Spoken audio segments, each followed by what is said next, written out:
ঈদে মিলাদুন নবীর মাহফিল ঈদে মিলাদুন প্রথম করছেন রহবানা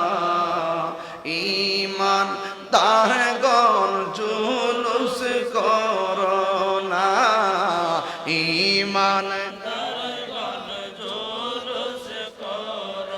না বলো ঈদে মিলাদুন নবীর মাহফিল ঈদে মিলাদুন প্রথম করছেন রহবানা ঈমান দারগণ জুলুস করোনা ঈমান